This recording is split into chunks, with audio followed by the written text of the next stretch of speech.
What's up, guys? Quick Sunday morning rant. I never do a rant video on Sunday morning, right? Or I haven't in a while. So Sunday morning special, and I'm wearing the Canelo Alvarez Hennessy cap just to troll some of you, because according to some of you out there, you know, I'm still a golden boy Canelo troll, or I'm shill, even though Eric Gomez won't return my messages after my reporting on the clenbuterol case. Anyway.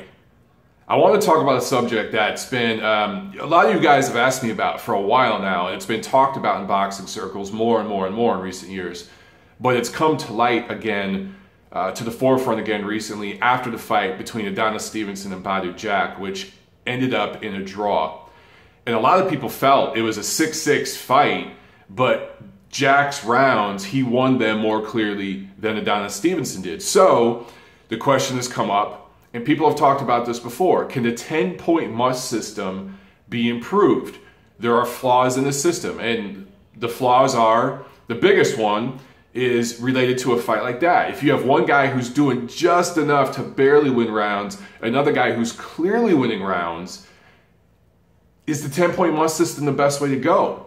I still think, all things considered, it is the best system we have, but you could always improve things. And I think that there is room for improvement in boxing. You know, I've talked about instant replay. I think we have the technology. You already have 60 seconds between rounds. I don't understand why more commissions, and some states kind of do it, but it's not even official, the states that do it. You got 60 seconds. You got monitors right there around the ring. You have judges and officials right there around the ring. Take the 60 seconds between rounds to look at, you know, a call. You know, was it a slip? Was it a knockdown? You know, if there was a cut, was it really caused by a punch? Was it a headbutt? You have that technology already. They should do it. That's one improvement right away that we could do in boxing. But 10-point must system.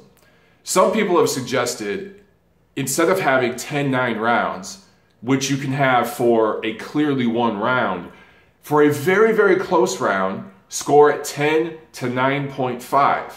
and do away with the even rounds, which you're really not supposed to do. That's the etiquette in boxing, but there's no official rule that says you can't. I hate scoring even rounds. I hate it. You have to have a winner in each round, in my opinion. But if we went to a 10 to 9.5 system, it'd still be a 10-point must system, but you could score 10, 9, 5 rounds. I think that would be a smart idea. And so, you know, I looked at it, applying it to that Jack-Stevenson fight, but also to last year, the biggest fight of the year, between this guy and Canelo-Golovkin. Because to me, that was another fight where you could justify 6-6. I personally, you guys know, I thought Golovkin edged it, but I could tolerate 6-6. I think you're being very, very lenient towards Canelo, but I could see it. I could understand why some of you could say 6-6. However, Golovkin won his rounds more clearly than Canelo. I think even people who scored at 6-6 would agree with that. So going back to the Stevenson-Jack fight, I just, you know, really that fight was a tale of two fights, right? The first half, the second half. I think most people feel that in the first half, Jack did absolutely nothing, and Stevenson did a little more than nothing. Just a little more than nothing. Those were all 10, 9.5 rounds in this system that we're, you know, just mock system we're thinking of changing to, right? For the sake of this video. So officially, under the 10-9 point scale, that was 59. I had it 59-55 halfway through. I thought that Stevenson won 5 of the first 6 rounds, and Jack stole 1 round. However, they were all extremely close. I mean, you can make an argument that a couple of them were 10-10 rounds, but again, I hate scoring even rounds. So anyway, 59-55 if you score them 10-9. But if you score 5 of them 10 to 9-5 for Stevenson, 1 of them 10 to 9-5 for Jack, suddenly, after the first half of that fight, the score would be 59.5 to 57.5 for Stevenson. So that 4-point lead he had built up, doing next to nothing, but still a little more than nothing, which Jack did, that 4-point lead becomes a 2-point lead under this proposed point scale change. So let's look at the last 6 rounds. And this is where Jack starts to win rounds clearly. And I thought that on my card, Jack won 5 of the last 6 rounds.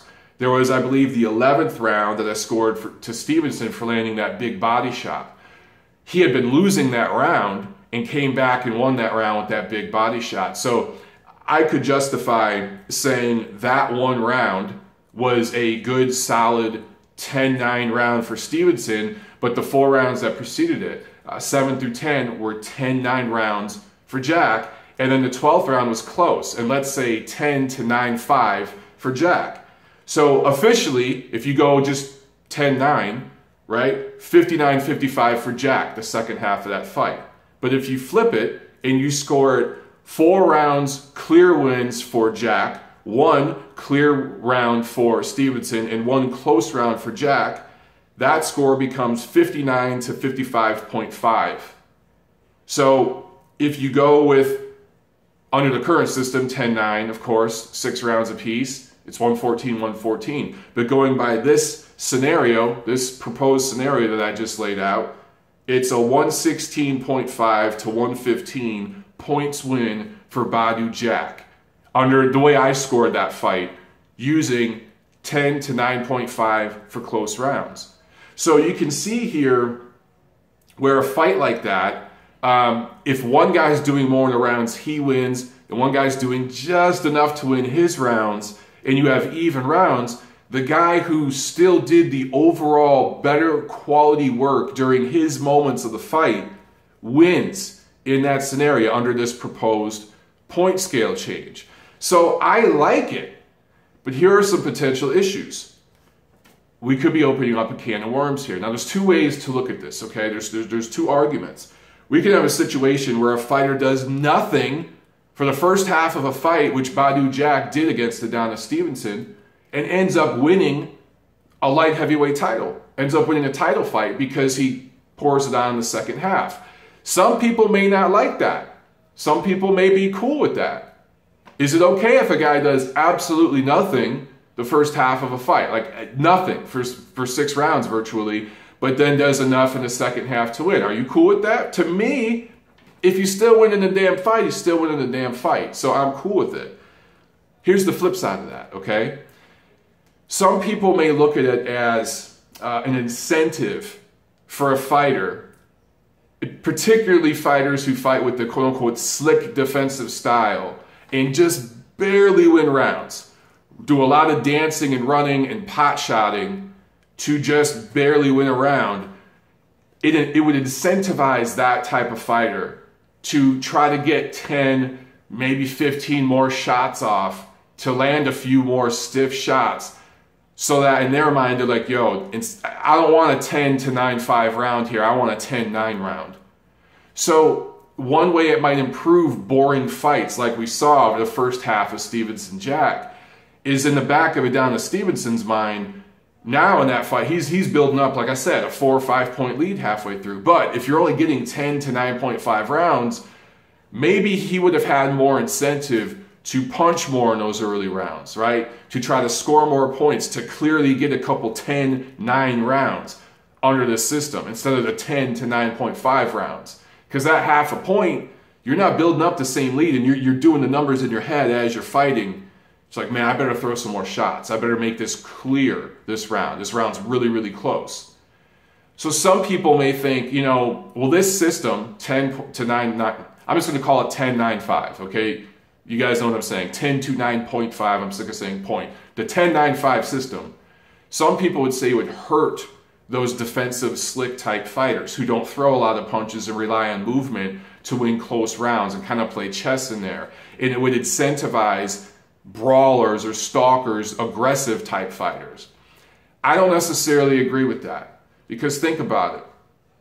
Right now you can have a scenario where if you're a brawler, a stalking type fighter, and you're marching forward in a round, you're pressing the action, but maybe that slick defensive fighter isn't really throwing any punches himself, but he's making you miss. So you have aggression, but it's not necessarily effective aggression. But you're doing a little bit more of the work and the effort. That brawler, that stalker in that scenario right now is getting a 10-9 round. it's not even necessarily that effective if he's not landing punches, but he's being the aggressor, so he gets that 10-9 round.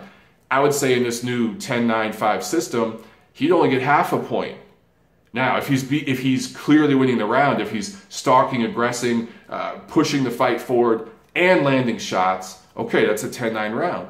But if he's doing all those things and missing, and his aggression isn't necessarily effective, because that slick defensive fighter is making a miss, but at the same time that slick defensive fighter isn't throwing back, suddenly that's a 10-9-5 round under this system. So I don't think it disproportionately incentivizes or favors any style over the other. I think it's pretty even across the board. So again, I kind of like this system. And again, another thing we could talk about, stealing rounds. How many fights have we seen throughout boxing history, and including the Canelo-Golovkin fight, which I'll go to in just a second, where the A side is trying to keep things really, really close and then trying to steal rounds at the end with a flurry or something like that. Under this system, maybe he steals that round, but that's a 10-9-5 round. He's only getting half a point under this system, and I like that. The whole concept of dancing for 2.5 minutes and then trying to steal a round, it's something star fighters have been doing the last few decades. And under this 10-9-5 system, you'd be more incentivized to put in some more work in the first 2.5 minutes of a round, then have that late flurry in the last 30 seconds to get a clear 10-9 round. Instead of doing nothing and then throwing out a flurry on the ropes or something to get the crowd cheering and hope the judges give you the round. So Canelo-Golovkin last September. Again, you guys already know how I scored the fight, but for the sake of this video, all right, for the sake of argument for this video, let's say the fight is 6-6. Most of the people that I've talked to, okay, who had it 6-6, and just the general consensus for people who saw the fight that way in general, is that for the sake of this video and for everything I've heard, let's just say Golovkin clearly won 4 of his 6 rounds, and then 2 of his 6 rounds were real close. And it's the opposite for Canelo. He clearly won 2 rounds, and 4 of his rounds were really, really close. Now, you can make the argument all of Golovkin's rounds were clear and all of Canelo's rounds were close. That's the fight I saw, but for the sake of this video, let's say 4 clear rounds, 2 close rounds for Golovkin, and the opposite for Canelo, okay? Obviously under the current system, that's 114-114 draw, right? But if we're going 10-9-5, that's a 116-115 victory for Triple G. So again, I would say under this system, the right guy would get the decision in a fight like that, even if it was scored even in terms of rounds. So I like the idea of the 10-9-5 system. It would only be for close rounds. There'd be no 10-8.5, 10-7.5. If you have a very close round, but you knock a guy down at the very end of a round, 10-8 round. I don't think you should overcomplicate it by saying, well, it was a close round until the knockdown, so 10-8-5. No. Look, 9-5 is the only 0.5 that would be in this scenario. But I do think that, so you could still have a 10-8 round, 10-7 round if there's multiple knockdowns, just like the current system. You could still have a 10-9 round, just like the current system. But those really, really close rounds that some judges score even, some judges basically flip a coin in their mind to give one guy the round. Now, under this proposed 9-5 system, one guy gets half a point. So even if you are almost flipping a coin because it was such a close round, there's not too much of an injustice happening there. It is not too much, there's not too much ground that the other fighter has to make up to get back. Also, it incentivizes fighters to step on the gas earlier in a round, right? So what am I missing, guys? I'm just looking at some notes here I drew while I was waking up this morning and having my coffee. I just wanted to do this quick video. Are there any points I'm missing? Are there any potential issues you see that I'm missing? Or potential benefits that I'm missing? I think I covered everything. But what do you think about the 10-9-5 system? In theory, I like it. And I'd like to see some commissions try it on undercards And it's something that if the next convention I get to, I'm going to bring it up, because I think they could try it on undercards for bigger fights on these little 4-rounders and see how it works and experiment and go back and watch tape, watch video. And during subsequent conventions, they can compare and contrast and start to do some research and build a database. It's something that will probably take a few years to implement, but I think that it would be a 21st century way of scoring fights.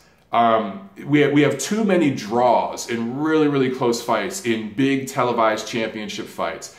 And when you're doing pay-per-view all the time, when you're charging fans hundreds, sometimes thousands of dollars for a freaking seat, draws suck.